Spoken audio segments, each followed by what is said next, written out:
Preposition মানেই শুধু at, in, on, of, into, out ইত্যাদি গ্রামার বই ধরে পড়ে নিলে মনে থাকে না। এগুলি কোথায় কেন বসেছে এটি যদি তুমি বুঝতে না পারো প্রিপোজিশনকে রপ্ত করা যাবে না। আজকের ক্লাসে আমরা খুব ফুটিয়ে প্রিপোজিশন নিয়ে আলোচনা করব। Get ready, you are already watching help self English YouTube channel. Let's get started. Preposition কিন্তু দুই রকমের, জেনারেল প্রিপোজিশনগুলো এবং আছে কিছু ফিক্সড প্রিপোজিশন। আমরা দুই রকমের প্রিপোজিশন নিয়েই পরপর আলোচনা করব। প্রথমেই এই প্রিপোজিশনকে বুঝতে গেলে এই প্রিপোজিশন কথাটাকে তোমার বুঝতে হবে।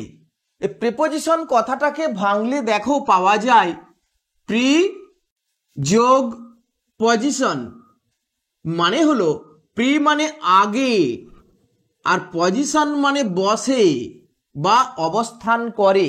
এই প্রিপোজিশনগুলো কোনো না কোনো নাউন বা প্রোনাউনের আগে বসবে। এদের জন্মই হয়েছে নাউন বা প্রোনাউনের আগে বসার জন্য। আবার এই ইন, আউট, ইনসাইড এগুলো সব সময় প্রিপোজিশন নয়, কখনো কখনো এরা অ্যাডভার্বেরও কাজ করে। যেমন মনে করো তুমি ক্লাসে ঢুকবে, তুমি স্যারকে বা ম্যামকে বললে, ma'am may I come in. এই যে ইন, দেখো ইন বলার পরেই সেন্টেন্সটা শেষ হয়ে গেছে। আবার ম্যাম যখন তোমাকে পারমিশন দিচ্ছেন, ইয়েস কাম ইন, দেখো প্রিপোজিশনের পরে তো কোনো নাউন বা প্রোনাউন নেই। আর এখানে ইন কথাটার মানে ভিতরে, এটি কিন্তু প্রিপোজিশন নয়, এটি অ্যাডভার্ব। তাহলে প্রিপোজিশনকে খুঁটিয়ে বুঝতে গেলে, এর ইতিকথা জানতে গেলে খুঁটিয়ে পড়াশুনো করতে হবে। প্রথমেই ভিডিওতে একটা লাইক দাও, দিয়ে মনোযোগ দিয়ে দেখতে থাকো। প্রিপোজিশন কথাটার মানে তো বুঝলাম স্যার, কিন্তু প্রিপোজিশন লাগে কখন? স্যার তাহলে কি নাউন দেখলেই ধরে বেঁধে তার আগে একটা প্রিপোজিশন দিয়ে দিতে হবে? না, যে কোনো নাউন বা প্রোনাউনের আগেই প্রিপোজিশন দেওয়া যায় না। দেখো এই এক্সাম্পলটা, আমি অমিতের সাথে পার্কে ফুটবল খেলবো। এখানে কতগুলো নাউন বা প্রোনাউন আছে দেখো, আমি, অমিত আছে, পার্ক আছে, ফুটবল আছে। এইটা প্রোনাউন, অমিত, পার্ক, ফুটবল তিনটে আছে নাউন। তাহলে কি এই সবার সাথে প্রিপোজিশন দেব? না, এর আগের গুলো লক্ষ্য করলে বুঝতে পারবে এই যে যার আগে প্রিপোজিশন দিয়েছি তার আগে একটা করে একার যোগ করা, কখনো কখনো অন্তস্থ অযোগ করা, টেবিলের নিচে এর আবার নিচে এই কথাগুলো যোগ করা ছিল। কিন্তু এখানে তুমি বুঝবে কি করে? এখানে বুঝতে গেলে সেন্টেন্সের মূল স্ট্রাকচারটা তুমি নিশ্চয়ই জানো, যে সাবজেক্ট, ভার্ব আর অবজেক্ট, এই হলো সেন্টেন্সের মূল স্ট্রাকচার। এখন এই সাবজেক্ট আর অবজেক্টের স্থানে যে কোনো নাউন বা প্রোনাউন অটোমেটিক এসে বসবে, তার জন্য কোনো প্রিপোজিশন দিতে হবে না। প্রিপোজিশনটা লাগবে কখন? সাবজেক্ট আর অবজেক্ট বাদে যদি কোনো নাউন বা প্রোনাউন ইউজ করো, তখনই তোমাকে প্রিপোজিশন দিয়েই তাকে বসাতে হবে। তাহলে এই একমাত্র সাবজেক্ট আর অবজেক্ট সেন্টেন্সের অংশ, সেন্টেন্সের অঙ্গ, বাকিগুলো যুক্ত করতে হয় প্রিপোজিশন দিয়ে। তাহলেই দেখো এবারে, আমি সাবজেক্ট, আই কোনো প্রিপোজিশন লাগলো না। এবার ভার্বটা যখনই বলবো খেলবো, উইল প্লে। এবারে অবজেক্ট দেখো, যদি থাকে প্রিপোজিশন লাগবে না। কি খেলবো বা কাকে খেলবো? কি খেলবো? ফুটবল, কোনো প্রিপোজিশন লাগবে না, কারণ এটি অবজেক্ট। তাহলে এটি ছিল সাবজেক্ট, এটি ছিল অবজেক্ট, কোনো প্রিপোজিশন লাগবে। এই বাদে এবার বাকি যে নাউন প্রোনাউন যখনই বলবো প্রিপোজিশন দেব। দেখো আমি তোমাকে ট্রান্সলেশন শিখিয়েছি, উল্টো দিকে বলে এলে তাহলে খুব সহজ হয়।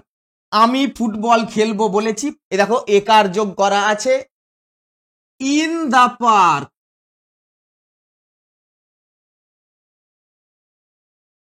অমিতের সাথে দেখো আবার একটা এর যোগ করা আছে, সঙ্গে আবার সাথে কথাটা দেওয়া আছে, উইথ অমিত। দেখো এখানেও একটা প্রিপোজিশন দিতে হলো। নিশ্চয়ই বুঝতে পেরেছো প্রিপোজিশন কখন লাগে। এইবার এত যে preposition, at, in, on, over, under, by, to, of, জানো তুমি এরকম অনেক প্রিপোজিশন আছে, প্রত্যেকটার ব্যবহার তো অনেক। এইটা শেখার জন্য প্রথমেই আমরা এই প্রিপোজিশন গুলোকে 5টা ভাগে ভাগ করে নেব। এই উৎস অনুযায়ী প্রিপোজিশনের যে 5টা ভাগ তোমাকে আগে বুঝতে হবে, এইটা বুঝে নিতে পারলে তবেই তোমার প্রিপোজিশনটা শেখা অত্যন্ত সহজ হয়ে যাবে। তাহলে এসো এই 5টা ভাগ নিয়ে আমরা আগে আলোচনা করি। প্রথমে আমরা এই কমন প্রিপোজিশন গুলো কোথায় কেন ব্যবহার করতে হয় এটা আগে শিখব। এটা বুঝে নেওয়ার জন্য আমরা এই কমন প্রিপোজিশন গুলোকে 5টা ভাগে ভাগ করে নিয়েছি। দেখো, প্লেস অ্যান্ড পজিশন বোঝাতে গিয়ে এট কোথায় কোথায় বসে আগে একবার দেখে নাও। কোন স্থানের নির্দিষ্ট অংশ বোঝাতে at the gate, at the entrance, at the corner, at the side, যেমন ধরো at the corner of the drawing room, my friend is standing at the gate. At the end মানে শেষে, কিন্তু এই প্রসঙ্গে মনে রাখবে ইন দ্য এন্ড কথাটার মানে হলো finally. In the end equals to finally. যেমন ধরো একটা সেন্টেন্স বলছি, in the end Sumitra decided to complete her homework but she fail asleep at the and. শেষের দিকে সে ঘুমিয়ে পড়েছিল। প্রাসাদ বা সৌধের নাম যেগুলো বিখ্যাত প্রাসাদ, at the Taj Mahal, at Qutub Minar, at Victoria Memorial Hall. Station, at the railway station, at Howrah station. Cinema hall, শিক্ষালয়, বাড়ি, এগুলির আগে এট বসাবে। At school, at home, at the cinema hall, at big বাজার, এট শপিং মল। অল্প পরিচিত শহর বা গ্রাম যেগুলো মানচিত্রে দেখা যায় স্থান হিসাবে বিন্দু বিন্দু দেওয়া থাকে, এইগুলির ক্ষেত্রে এট বলতে হয়। এট কামারপুকুর, এট বারাসাত, এট সল্ট লেক, এগুলো লোকেশন দেওয়া থাকে না এক একটা, এট দ্য শপিং মল, এইগুলি। তাহলে এট কোথায় কোথায় ব্যবহার হয় স্থান হিসাবে এবং অবস্থান হিসাবে তুমি নিশ্চয় বুঝতে পারলে। এইবার ওই একই কারণে ইনও ব্যবহার করা যায়, ক্ষেত্রটা একটু আলাদা। দেখো, বড় শহর বা জেলা, রাজ্য, দেশ ইত্যাদি বোঝাতে গেলে ইন বলতে হয়। ইন কলকাতা। জেলা বোঝাতে গিয়েও বলা যাবে ইন রাজশাহী, ইন কেরালা রাজ্য, ইন জাপান দেশ, ইন আফ্রিকা মহাদেশ বলতে গিয়ে এই বড় বড় স্থানগুলো বোঝানোর জন্য ইন ব্যবহার করবে। বড় স্থানের মধ্যে ছোট অংশ বোঝাতে ইন দ্য পকেট, মানে পকেটটা তো কোনো শার্ট বা প্যান্টের মধ্যে। ইন দ্য ড্রয়ার, তা ড্রয়ারটা তো কোনো ঘর বা সেলফ তাকের মধ্যে আছে। ইন দ্য সেলফ তাক। ইন দ্য মিডল, তাহলে দেখো এট দ্য কর্নার বলেছিলাম, কিন্তু মিডলের বেলায় ইন দ্য মিডল একটা পয়েন্ট বোঝাচ্ছে।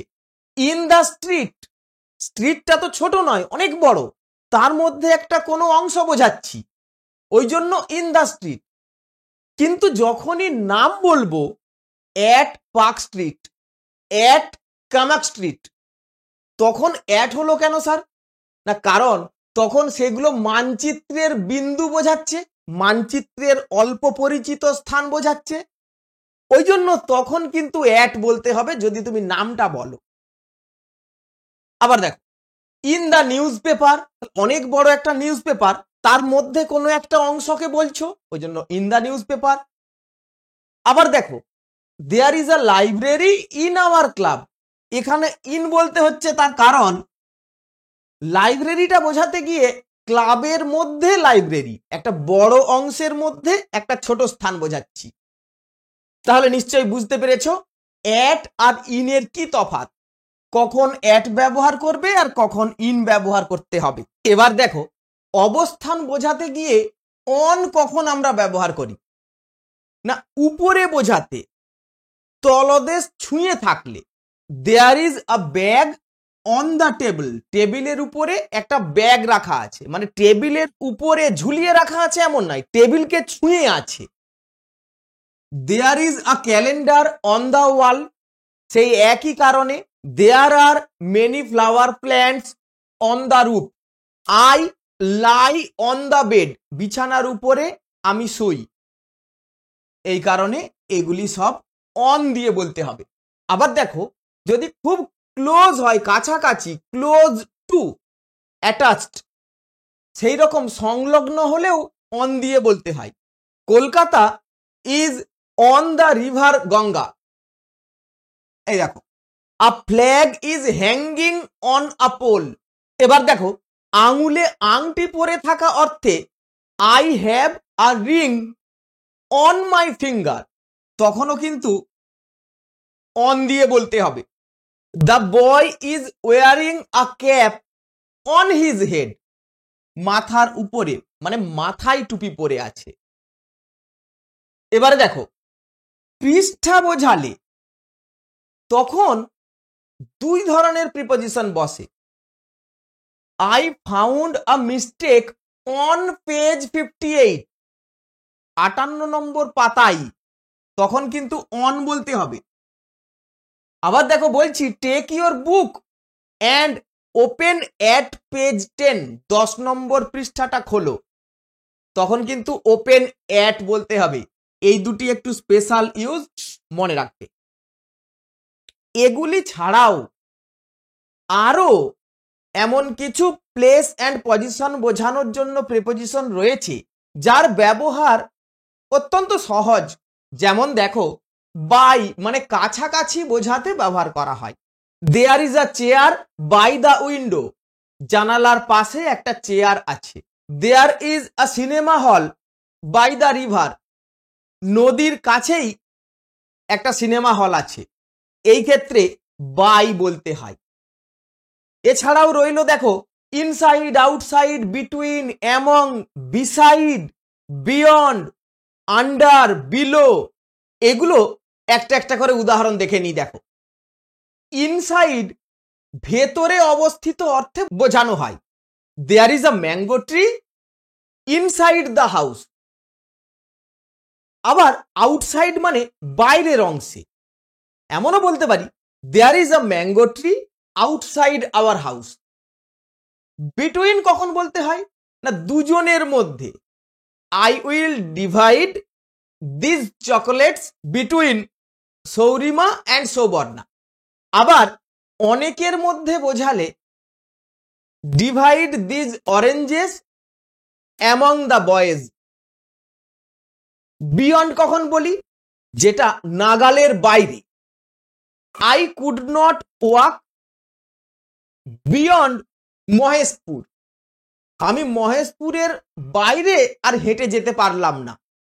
আন্ডার বা বিলো মানে নিচে, a cat is sitting under the table. Many people in our country live below the poverty line, আমাদের দেশের অনেকেই দারিদ্র সীমার নিচে বসবাস করেন। আমরা ব্রিজের তলা দিয়ে যাচ্ছিলাম, we were passing under the bridge. এবার আমরা দেখব প্রেপোজিশনের দ্বিতীয় ভাগ, মানে সময় বোঝাতে, টাইম বোঝাতে কোন প্রেপোজিশন কিভাবে ব্যবহার করতে হয়। প্রথমে দেখো অ্যাট, ঘড়ির সময় বোঝাতে কটা বাজে ঘড়ি অনুযায়ী বলতে গেলে অ্যাট দিয়ে বলতে হবে। at 9 AM, at 10 o'clock in the morning, at 4:30 PM। এই ঘড়ির সময় বলতে গেলেই অ্যাট দিয়ে বলতে হবে। আবার দিনের কিছু সময়কে বোঝাতে গেলে কয়েকটা সময় অ্যাট দিয়ে বলতে হয়, কয়েকটা ইন দিয়ে বলতে হয়। অ্যাট ডন মানে ভোরবেলায়, অ্যাট নুন, অ্যাট ডাস্ক মানে গোধূলি, অ্যাট নাইট, এগুলি অ্যাট দিয়ে বলতে হয়। আবার দেখো পরে ইন বলতে গিয়ে এখানেও দিনের কিছু সময় যেমন in the morning, in the afternoon, in the evening, এগুলোর ক্ষেত্রে কিন্তু আবার দা লাগে। তাহলে এই অ্যাট কখন কখন লাগে নিশ্চয়ই বুঝতে পারলে দিনের সময় বোঝাতে গিয়ে। এবার দেখো বয়স বলার জন্যও কিন্তু অ্যাট দিয়ে বলতে হয়। I was admitted to the college at 21। My grandfather retired from his service at the age of 60। এই যে বয়সের সংখ্যা বলতে গেলেই অ্যাট দিয়ে বলতে হবে। এবার দেখব ইন আর কোন কোন জায়গায় ব্যবহার করতে হয়। তাহলে দিনের কিছু সময় বলতে এটা তো বলেই দিয়েছি। মাস, ঋতু মানে সিজন, সাল, দশক, শতক বলার জন্য দেখো মাস বলার জন্য in January, in July, in August. ঋতু বলার জন্য ইন উইন্টার। সাল, কোন সালের যে সংখ্যাগুলো বলার জন্য ইন 1999, ইন 2024। দশক বলার জন্য in the 90s, in the 80s। শতক বলার জন্য in the 19th century, in the 20th century, এগুলি ইন দিয়ে বলতে হবে। নির্দিষ্ট সময়সীমা বোঝাতে যে সময়টা মেপে দেওয়া হয়েছে ইন আ ফিউ মিনিটস, তুমি এর বদলে সংখ্যাও বলতে পারো কিন্তু in 10 minutes, in 10 hours, in 20 days. কখনো কখনো উইদিনও বলা যায়, সেগুলো পরে বলবো। In a few hours, in a few months, in a few weeks, in a few moments, in 20 years. আবার দেখো নির্দিষ্ট সময় মানে ভ্যাকেশন, কোনো ছুটির কথা যদি বলি টাইম স্প্যান বেঁধে দেওয়া আছে। In the summer vacation, in the winter vacation, in the Puja vacation. এবার দেখবো আমরা অন কোথায় কোথায় ব্যবহার করতে হয়। তারিখ, বার বা যে কোনো দিনের কথা বলতে গেলেই দেখো তারিখ বলতে গেলে on 1st January, on 21st February, on 5th September. বার বলতে গেলে অন সানডে, অন ফ্রাইডে, এগুলি। দিনের কথা বলতে গেলে অন দ্য নেক্সট ডে ইত্যাদি। এবার দেখো বিশেষ দিনের কথা বলতে গেলে যেমন on a sunny day, on good Friday, on the new years day, on your birthday, on my birthday. এবার ঠিক পরের মুহূর্তেই যদি বোঝাই কোনো একটা কাজ করা হয় অন মাই অ্যারাইভাল, এটা আপন মাই অ্যারাইভালও বলা যেত। আমার ঠিক আসার পরক্ষণেই, ঠিক পর মুহূর্তেই। অন হিয়ারিং আ নয়েজ, একটা আওয়াজ শোনা মাত্রই আই ওয়েন্ট আউটসাইড, আমি বাইরে গেছিলাম। অন রিটার্নিং হোম, বাড়ি ফেরা মাত্রই I went to the playground, আমি খেলার মাঠে চলে গেছিলাম। যদি বলতাম আফটার রিটার্নিং হোম, তার মানে হতো বাড়ি ফেরার কিছুক্ষণ পরে। অন বললে তৎক্ষণাৎ বোঝায়।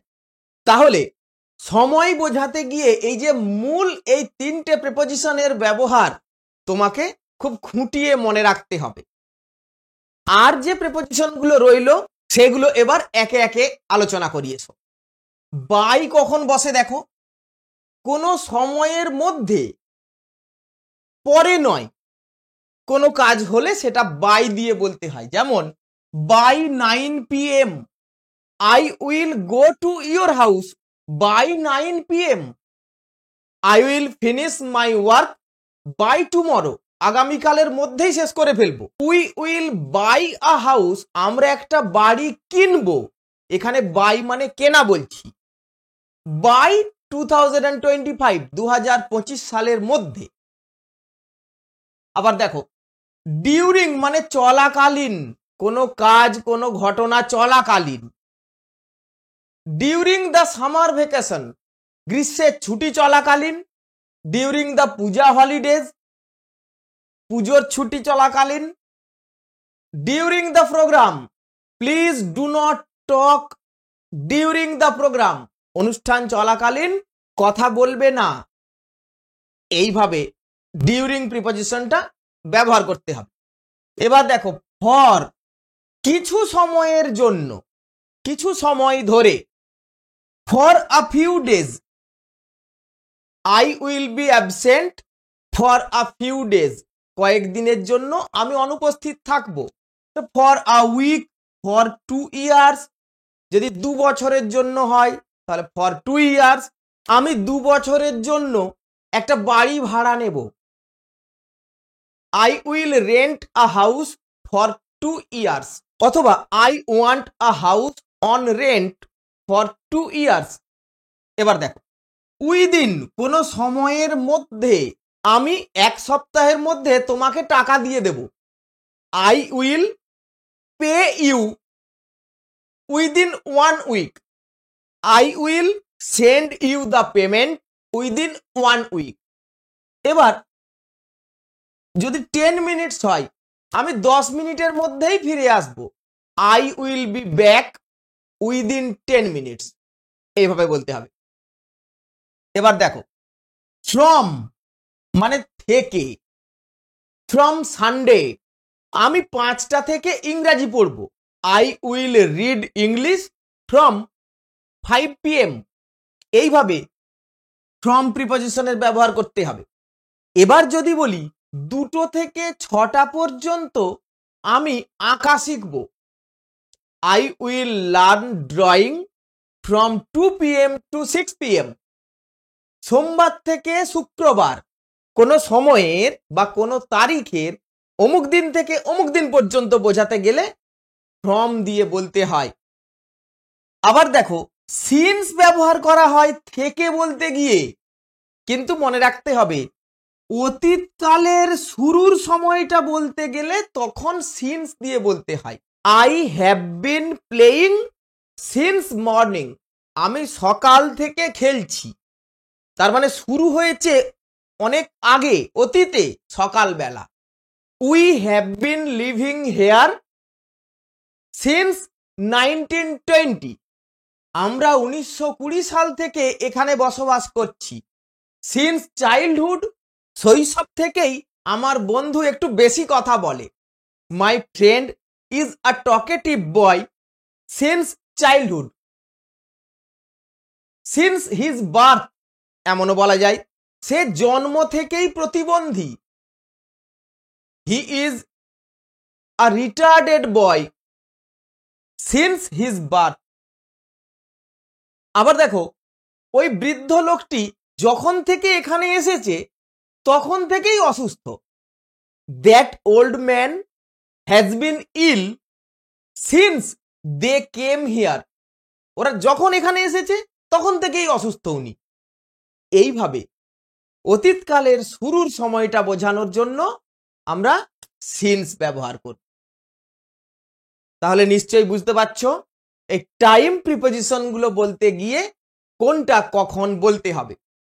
এবার 3 নম্বর, ডাইরেকশন অ্যান্ড মুভমেন্ট, মানে গতি, দিক এবং অভিমুখ বোঝাতে গিয়ে কোন প্রিপজিশন গুলো আমরা ব্যবহার করি একটু দেখো।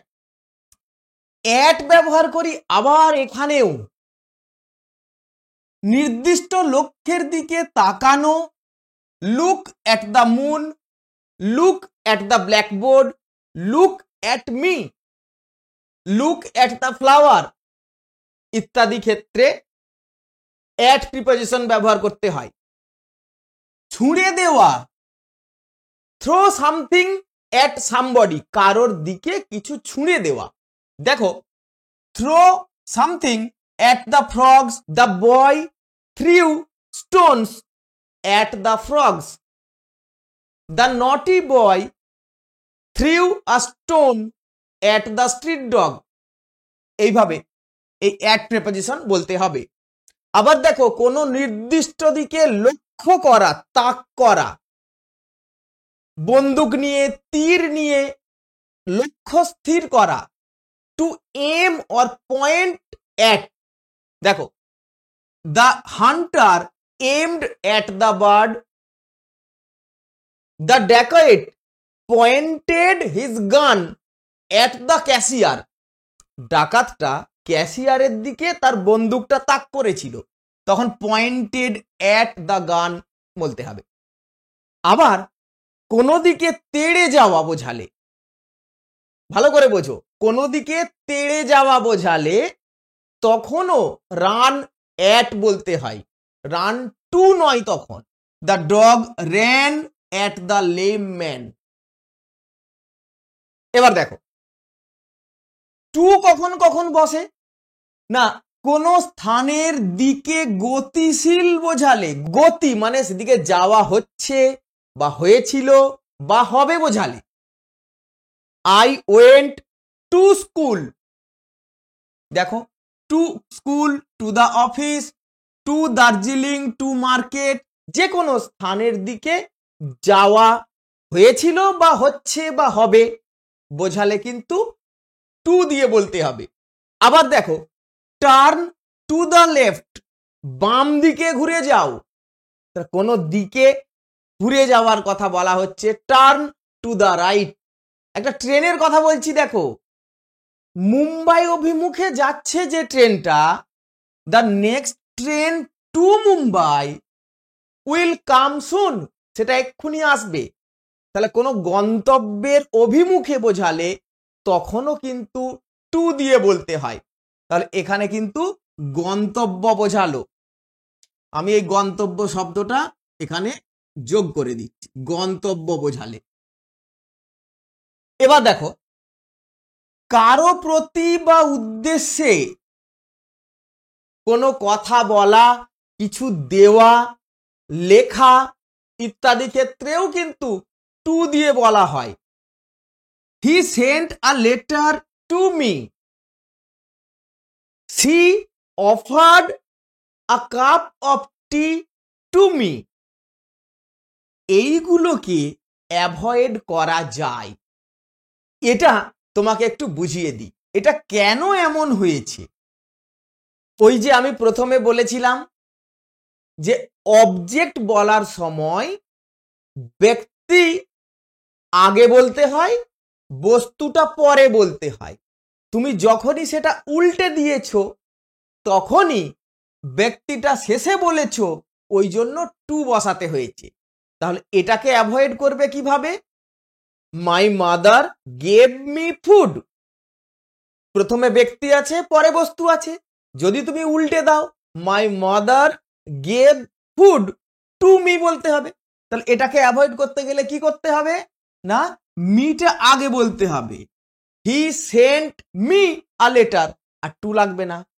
সি অফার্ড, এই হিমটাকে তখন আবার আগিয়ে দাও, she offered him a cup of tea. নিশ্চয়ই বুঝতে পারলে আমি কি বলতে চাইছি। এবার দেখো, ভৌগোলিক দিক মানে কোন স্থানের সাপেক্ষে যদি বোঝায়, কোনো একটা স্থানের রেফারেন্সে আরেকটা স্থানের দিক নির্ণয় করছি, তখন টু দিয়ে বলতে হবে। Siliguri is to the north of Kolkata, তাহলে শিলিগুড়ির অবস্থান নির্ণয় করছি কলকাতাকে ধরে, ওই জন্য বলতে হবে Siliguri is to the north of Kolkata. Mumbai is to the West of Delhi, এইভাবে বলবো। কিন্তু যদি স্থানের সাপেক্ষে যদি না হয়, কোনো স্থানের রেফারেন্স নিচ্ছি না, তখন যদি কোনো দিক বোঝাই পূর্ব পশ্চিম উত্তর দক্ষিণ, তখন ইন ব্যবহার করতে হবে। যেমন দেখো, the sun rises in the east, the sun sets in the West. এবার দেখো টুয়ার্ডস কখন কাজে লাগে না, টুয়ার্ডস কাজে লাগে কোনো কিছুর অভিমুখে গতিশীল বোঝাতে গেলে। শ্যামল ওয়েন্ট টুয়ার্ডস মার্কেট, শ্যামল বাজারের দিকে গেল। তাহলে এর সাথে শ্যামল ওয়েন্ট টু মার্কেট কি তফাৎ এর? না, যখন টু ব্যবহার করব তার মানে হলো শ্যামল বাজারেই গেল, আর টুয়ার্ডস মানে হলো ও বাজারের দিকে গেল। বাজার পর্যন্ত নাও যেতে পারে, আবার বাজার পার করেও যেতে পারে। তাহলে এই গতিশীল, বিশেষ করে দ্রুত গতিশীল অবস্থা বোঝালে কোনো নির্দিষ্ট অভিমুখে, তখন টুয়ার্ডস বলি আমরা। অ্যালং কখন বলি? অ্যালং মানে রাস্তা বরাবর, নদীর ধার বরাবর। তাহলে রাস্তা বা কোনো পথ অনুযায়ী প্যারালাল, সমান্তরাল ভাবে যাওয়াকে অ্যালং দিয়ে বলি। I walked along the road, আমি রাস্তা বরাবর হেঁটে গেছিলাম। কখনো কখনো ডাউন দিয়েও বলা হয়, হি ওয়াকড ডাউন দ্য লেন, সেই গলি ধরে হেঁটে গেছিল। এই অ্যালং দিয়ে বলাটার প্রচলনই বেশি। এবার দেখো অ্যাক্রস কখন বলবো না, আড়াআড়ি পেরিয়ে যাওয়া বোঝালে। The dog is walking across the road, সে রাস্তা বরাবর সোজা না গিয়ে আড়াআড়ি রাস্তাটা পেরিয়ে চলে গেল। I ran across the playground, আমি মাঠটার আড়াআড়ি দিকে দৌড়ে পেরিয়ে গিয়েছিলাম। তাহলে অ্যাক্রস এইভাবে বলতে হয়। এবার আমরা শিখব থ্রু কখন বলি। থ্রু কথাটার মানে হলো কোনো একটা স্থানের ভেতর দিয়ে পেরিয়ে চলে যাওয়া। The road runs through our village, এই রাস্তাটা আমাদের গ্রামের ভেতর দিকে চলে গেছে, মানে এপার থেকে ওপার পার হয়ে চলে গেছে। Birds are flying through the trees, পাখিরা গাছের ভেতর দিয়ে উড়ে চলে যাচ্ছে, মানে ভেতর দিয়ে পার হয়ে চলে যাচ্ছে। এই ক্ষেত্রে আমরা থ্রু ব্যবহার করব। কিন্তু মনে রাখতে হবে এই প্রসঙ্গে, গো থ্রু, আমি বাজারের ভেতর দিয়ে যাচ্ছি। I am going through the market, এইরকম না বলে I am passing through the market বলাটি ভালো। তার কারণ হলো গো এর সাথে থ্রু বললে এটি একটি ফ্রেজাল ভার্ব, মানে যে ফিক্সড প্রিপোজিশন বলছিলাম, একটা ফ্রেজাল ভার্ব তৈরি হয়। গো থ্রু মানে হলো পড়া। I went through the novel মানে হলো আমি উপন্যাসটা পড়েছিলাম। এই কারণে কোনো কিছুর ভেতরের দিকে পেরিয়ে যাওয়া অর্থে গো থ্রু না বলে আমরা পাস থ্রু কথাটা বলবো। When I was passing through the forest, I saw a lion, এইভাবে বল। এবার দেখো বাজারের দিকে যাওয়া, স্টেশনের দিকে যাওয়া, টু দ্য স্টেশন, তেমনি যদি ওইখান থেকে আসা বোঝায়, he is coming from the station, he is walking from the market. আসা বোঝালে কোন স্থান থেকে, তখন ফ্রম দিয়ে বলতে হয়। তাহলে নিশ্চয়ই বুঝতে পেরেছো যে গতি, অভিমুখ বা দিক বোঝাতে আমরা প্রেপোজিশনগুলো কিভাবে ব্যবহার করি। এবার 4 নম্বর, মানে এজেন্ট, কার দ্বারা কাজটা হলো বা কার সাহায্যে করা হলো অথবা কোন পদ্ধতিতে করা হলো, ম্যানার বোঝালে আমরা কেমন প্রেপোজিশন ব্যবহার করি। কোনো কাজ যদি ব্যক্তি দ্বারা হয় তখন আমরা বাই ব্যবহার করি। This novel was written by Rabindranath Tagore, এই উপন্যাসটা রবীন্দ্রনাথ টেগর লিখেছিলেন। This picture was painted by my hand. এই ছবিটা আমার হাত দিয়ে রং করা হয়েছিল। আবার দেখো, this engine is driven by diesel. এই ইঞ্জিনটা ডিজেলে চলে। কিন্তু বস্তুর সাহায্যে করা বোঝালে we cut fruits and vegetables with knife. আমরা ছুরি দিয়ে কাটি। We write with pen. আমরা পেন দিয়ে লিখি। People in the West eat with spoon. পশ্চিমের লোকেরা চামচ দিয়ে খায়। এইভাবে কোনো কিছুর সাহায্যে করা বোঝালে কখনো বাই কখনো উইথ বলতে হয়। কিন্তু কোনো যন্ত্রে কাজ করা বোঝালে ইনস্ট্রুমেন্ট, তখন অন বলতে হয়। I work on computer. আমি কম্পিউটারে কাজ করি, মানে কম্পিউটারের সাহায্যে কাজ করি। We watch programs on television.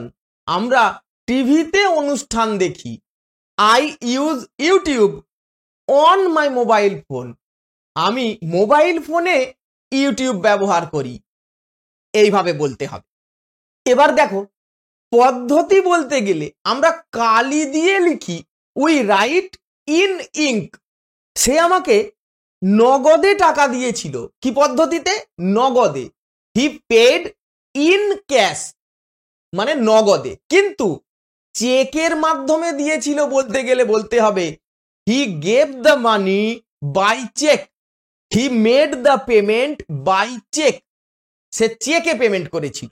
আবার কিভাবে তৈরি বোঝাতে গিয়ে কখনো অফ কখনো ফ্রম ব্যবহার করি। এই চেয়ারটা কাঠের তৈরি, মানে কাঠ দিয়েই তৈরি। This chair is made of wood. আবার paneer is made from milk. Milk, দুধ থেকে পনির তৈরি করা হয়। রূপটা পাল্টে যায়। দুধের যে আকার, যে আকৃতি পনিরের মধ্যে সেটা থাকে না, কিন্তু তার থেকেই তৈরি করা হয়। এবার 5 নম্বর প্রেপোজিশন, কজ অর রিজন, মানে কারণ বোঝায় যে প্রেপোজিশন গুলো, সেগুলো নিয়ে একটু আলোচনা করি। দেখো, ভিখারিটি সাহায্যের জন্য চিৎকার করছে। কেন? সাহায্যের জন্য। The বেগার is crying for help. Swimming is good for health. সাঁতার কাটা স্বাস্থ্যের জন্য ভালো, স্বাস্থ্যের পক্ষে ভালো। Picasso is famous for painting. Picasso painting এর জন্য বিখ্যাত, পেইন্টিং এর কারণে বিখ্যাত। আমি অসুস্থতার জন্য অনুপস্থিত ছিলাম। I was absent for my illness. Amit দিদির বিয়ের জন্য স্কুলে যেতে পারেনি। Amit could not go to school for his sister's marriage ceremony.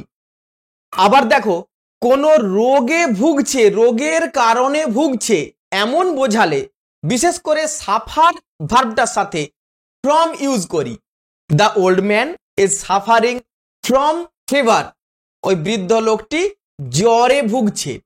আবার দেখো, ইনের পাশাপাশি উইথ দিয়েও কারণ বোঝানো হয়।